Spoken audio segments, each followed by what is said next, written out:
Okay, let's start with this example right here. X cubed plus 3x plus 1. And as you can see already, and it looks like a simple equation, but techniques of algebra would be very limited here. You know, you would have a hard time. You know, you could do rational zeros, but what if the zero was not rational, like square root of 3? Even rational zero theorem would have failed. But this method is much better. Now, the main question becomes, how do we come up with an initial guess? And for that, I'm going to let you guys use your calculator, graph the function, see where the x-intercept is. Say if it's between 1 and 2, for example, you may want to pick 1 as your initial guess, okay? So let's go ahead and to the calculator and graph x cubed plus 3x plus 1. Go to your y equals screen and enter x cubed plus 3x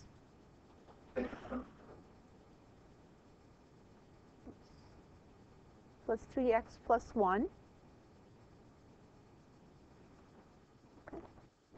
And let's take a look at the graph by looking at zoom 6 as a standard viewing rectangle. So it looks like there might be a 0 there. We can do better than that. Say window, x min. Let me go from like -2 to 2 in this case.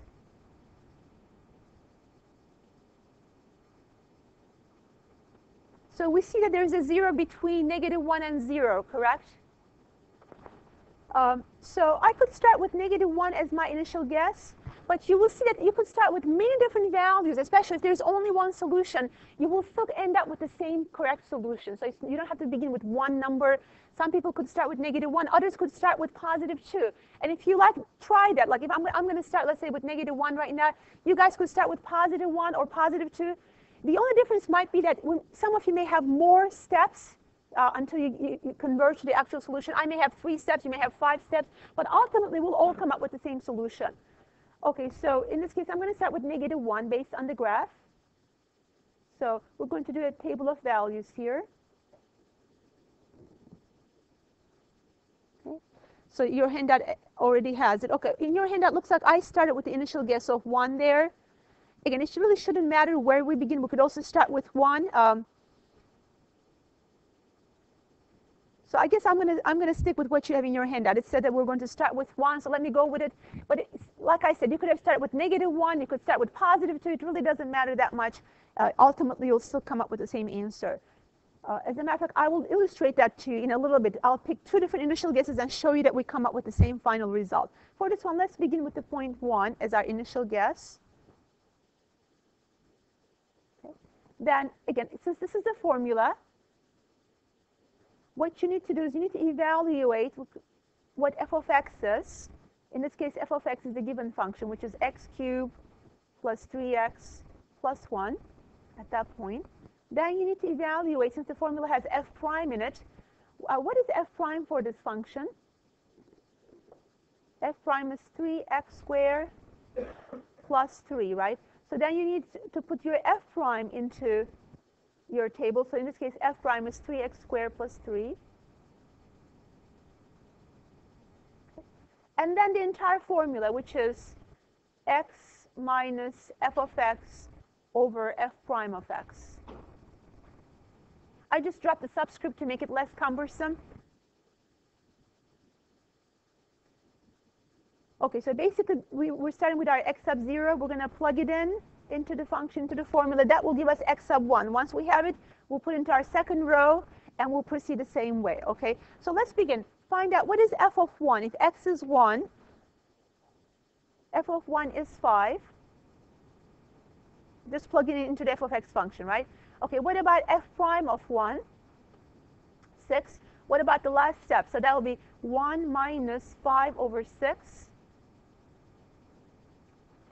which is 1/6, right? 6 over 6 minus 5 over 6 is 1/6. Let's get it as a decimal because we're going to have to plug it into the function in the next step.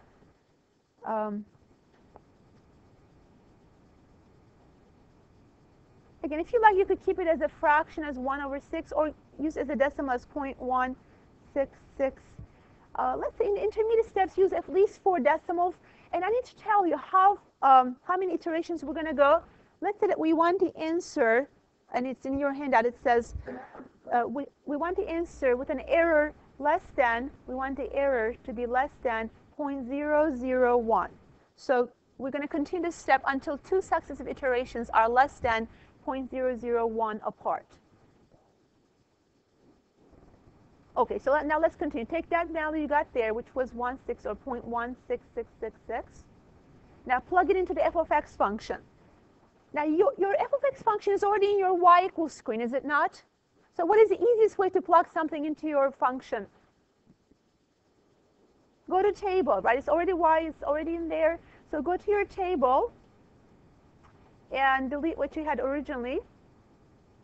And I'm going to put exactly 1/6 here for x.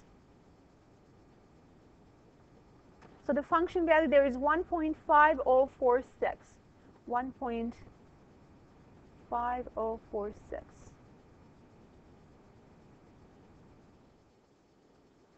Okay, and how about f prime? You know what we can do? We can actually go to y equals, because this is going to be helpful in the next few steps. Go ahead and put f prime into your y sub 2. So in this case, 3x squared plus 3.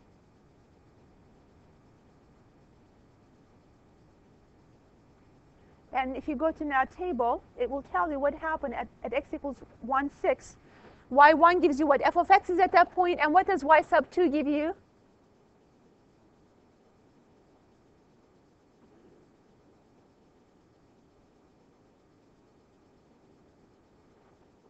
What does the 3.0833 indicate?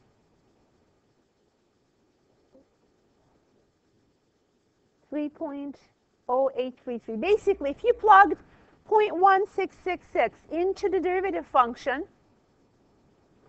you would get 3.08333. You could do it by hand. You don't even need a table. It's just table is saving you some time, as you can see here. Okay. Now, for the third column, we could do this one by hand. Do x minus f over f prime. So 0.1666 minus 1.5046 divided by 3.0833. And what do we get for that?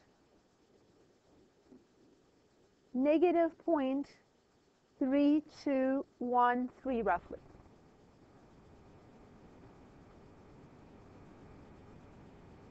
Do you remember what the solution was to this equation? It was between what and what? Remember the graph, what the graph looked like when we looked at it a minute ago? It was something like this, right? The solution was between -1 and 0, right? So already we have a closer answer. Negative 0.32 is already closer to the actual solution than was positive 1. Now if we repeat it one more time, we're going to get even closer, okay? So now I want you to put negative 0.3213 in the first column. And now that we have a nice table set up, this will be very easy.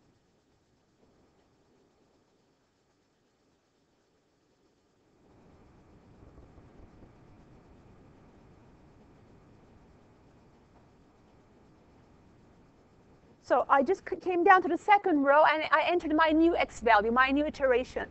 If you press enter, enter the x value and press enter, automatically it evaluates for you the function and the first derivative at that point. Do we see that? Again, just remember what y1 is. y1 is your function, and y2 is your derivative stored in the calculator. So y1 is 0.00293. 0.00293.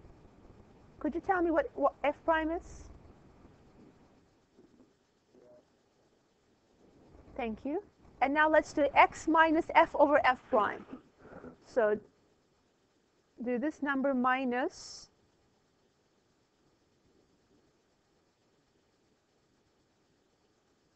so negative 0.3213 minus f over f prime based on the formula, right? F here is 0.00293 over f prime, which is 3.3097. Let's see what this says.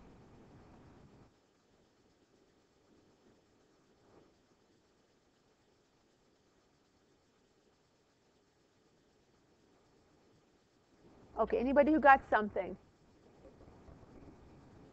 Ryan, negative 0.3221. You see, we're not even closer to the actual solution. And you see that it's starting to converge now. You see how little the answer changed from this step to that step? Here, the first two decimals were negative 0.32. The second decimals are negative 0.32. So we already had the answer to the nearest hundredths accuracy, basically. But we want to the nearest thousandths accuracy. So let's just do it one more step. So usually we're going to stop when the first three digits match, when the first three digits are not changing. So very simply now, just bring the new number down. So now negative 0.3221. And I'm not going to put the intermediate steps right now. I just want you to tell me, what do you get in the last step if you do the new number? Negative 0.3222. Okay, so now we're in agreement. The first three decimals here and here match. And that's where I'm going to stop. And I'm going to say the x-intercept for this equation, or the solution to the given equation, is negative 0.322. And you can go back to the graphing calculator and verify this, of course. And to make things even easier for you, I'm going to also show you one more nice feature of the calculator. You see how we did the last column by hand, right? We did x minus f over f prime. You could have made the calculator do that last column also. So we can go back to your y equals screen. So go to y equals screen. What do you think I should enter for my y sub 3? Exactly, Madeline. X minus y1 over y2. How do you enter it here? Like this. X minus. Does anybody know how to get a y1? You know, if you don't know how to get a y1, you could open a parenthesis and enter the entire function, close the parentheses, divide it by, put the other function down there. But the shortcut notations will make it easier for you. So how do you get a y1? Go to vars, vars menu, y vars. Number 1 is function. Number 1 is y1. Division sign. Let's do it again. Now I want to get a y2 in there, right? How will I get a y2 in there? Same way. Go to vars, y vars, function. But this time I want a y2 in there. So now if I go to my table, and if you scroll over to the right, it's even going to give you what the y3 is. So all you have to do is take the y3 and put it back into the first entry of the next row. But basically, it's going to give you even the third column in there. See, now that we have this nice table set up, let me illustrate something to you guys. Earlier, I said that no matter what value you start with, you should end up with the same x-intercept, right? So let's go back and start with a different initial guess then. For this question, we started with 1. Then 1 gave us the 0.16667. Let me start with negative 1, see what happens. Negative 1. Okay, so I'm going to go all the way to the end of that row. I get negative 0.5. So I'm going to come back and put it in here. Negative 0.5. Press enter. Sorry, that's my hyper pen here. Okay, negative 0.15 here. Okay, press enter. So go to the end. What do we get? Negative 0.3333. I'll go back and put that in there. Negative 0.3333. And what does that give me? Negative 0.3222. So you see we're close already, and we start with a different initial guess, still it's giving us the same number, right? So take that one, put back. You get the idea. You'll get the same exact solution, even if you start with a different value. There is one danger, though. Sometimes, very rarely, you start with an initial guess, and you get to this level, you get to your f prime, and you get a 0. What is the problem with that? Do you see what the problem will be in the next step? You have to divide by 0, which cannot be done. If you ever have that situation, go back and pick another initial guess. Okay, if you end up with a 0 in your f prime column, okay?